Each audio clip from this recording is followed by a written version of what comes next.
Jujutsu Kaisen chapter 261 was, without a doubt, a roller coaster of emotions. This was one of the, if not the craziest, most exciting chapter in all of Jujutsu Kaisen history. Jujutsu Kaisen was able to do what it did so many times before, which was to make the entire internet go crazy. However, with how insane this chapter was and how big it got, this chapter also came with a lot of controversy, and frankly, now the entire Jujutsu Kaisen community is split in half and not in a good way at all. However, before I get into the controversy surrounding chapter 261, let's go over a quick refresher for those of you who might not be caught up with the series or who might not have read the chapter all the way. Jujutsu Kaisen chapter 261 starts off with Yuji impaling his hand into Sukuna. Sukuna begins to panic as he sees a familiar silhouette in all the dust and the debris, and he starts freaking out, saying that it's impossible, it can't be, and he knocks Yuji away to get a better look as to who it is.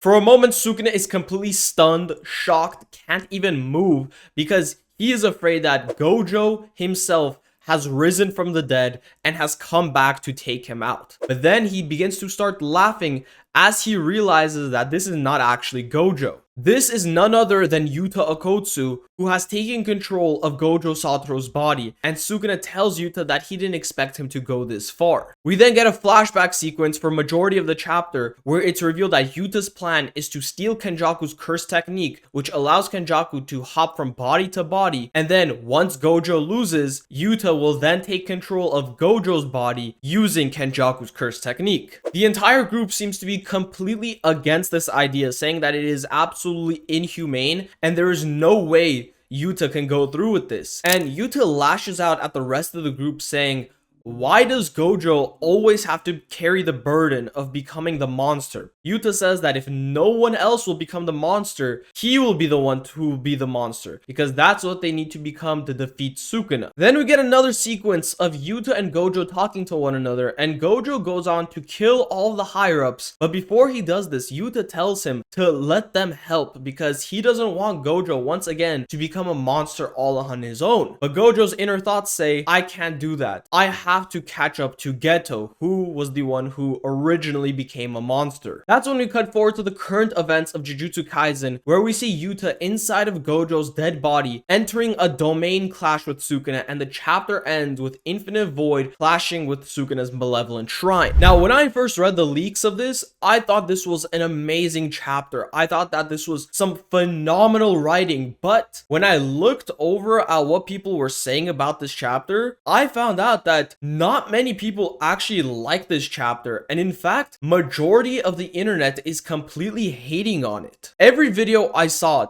talking about the latest chapter was filled with hundreds of comments of people saying that Jujutsu Kaisen officially fell off, that Gege Akutami doesn't know how to write, that this is the worst plot twist they've ever seen, that they're going to officially drop the series. So I want to talk about, is Yuta taking over Gojo's body bad writing? Now, I definitely have my own fair share of criticisms regarding the writing of Jujutsu Kaisen. In fact, I've made two separate videos talking about Jujutsu Kaisen's writing falling off in a certain way during this latest arc. And in this latest arc, has the writing been perfect? In my opinion, no. My biggest issue was the Sukuna cycle that we were getting chapter after chapter after chapter, and it just felt like the same fight over and over. So I'm definitely not biased towards Jujutsu Kaisen. I am willing to admit when the writing is flawed, but Yuta taking over Gojo's body has to be some of the best writing I have seen in Jujutsu Kaisen in a while. So many people absolutely hated this chapter, and for different reasons as well. So I was able to compile a list of the most common reasons I've seen as to why people dislike this chapter, and I'll go through them one by one, trying to give my best explanation as to why these reasonings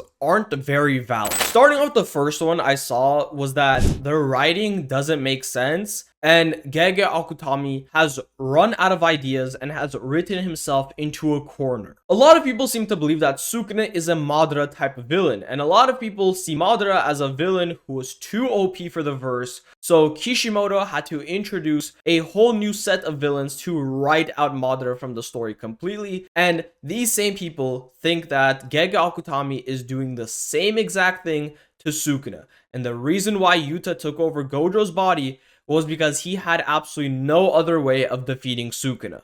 Now, if Gege Akutami introduced this brand new concept out of nowhere in order to defeat Sukuna, then yeah, I can see the reasoning behind this.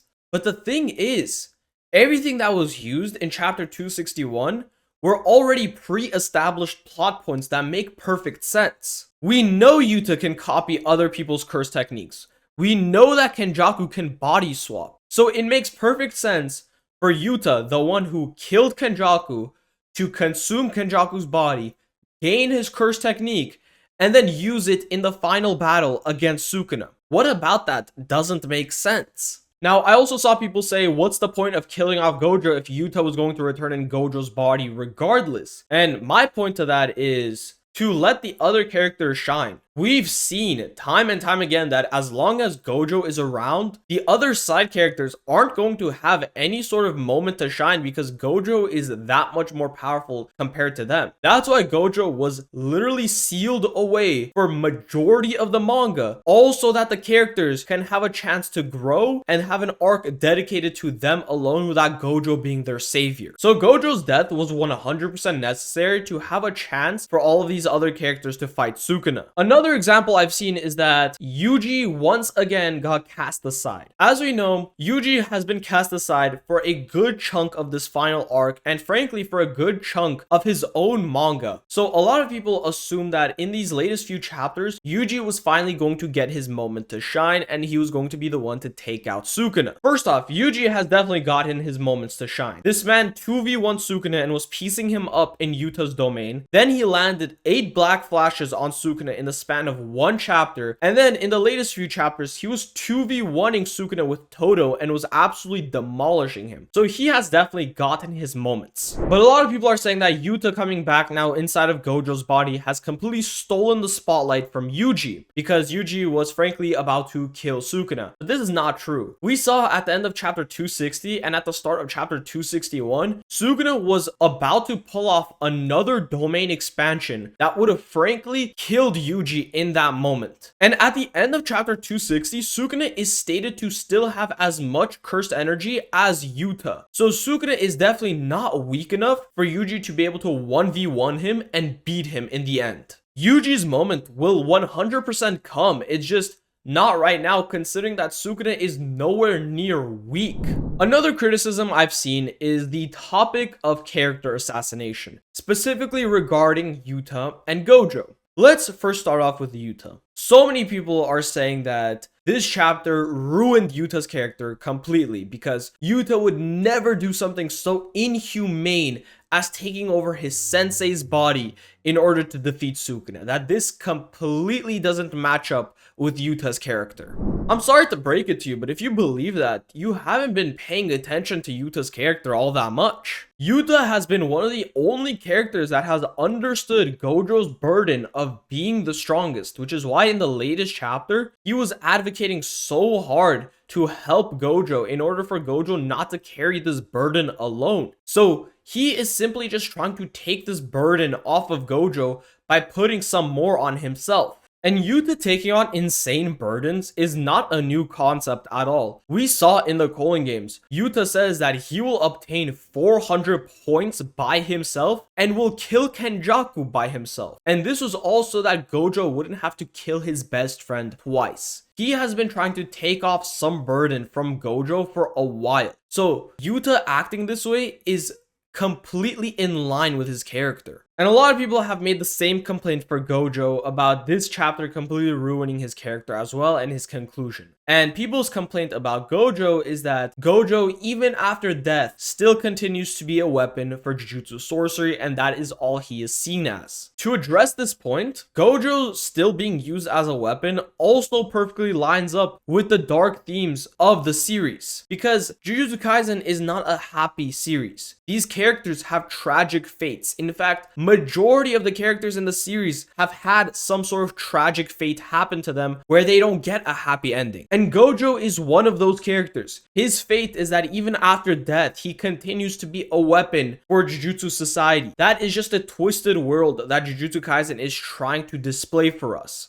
Gojo perfectly embodies the burden of being the strongest, and this chapter was written beautifully to show that, because even after his death, Gojo still has that burden of being the strongest, and this whole chapter, it was just simply Yuta trying to take some of that burden off of Gojo onto himself and become a monster the same way as Gojo did. This made complete and utter sense for both of their characters, and I think chapter 261 of Jujutsu Kaisen is one of the best written chapters of this entire series. Anyways, with all that being said, I hope you guys enjoyed the video, and make sure to like and subscribe and let me know what other videos you guys want to see in the future. I hope you all have a great rest of your day, and I'll see you guys on the next one.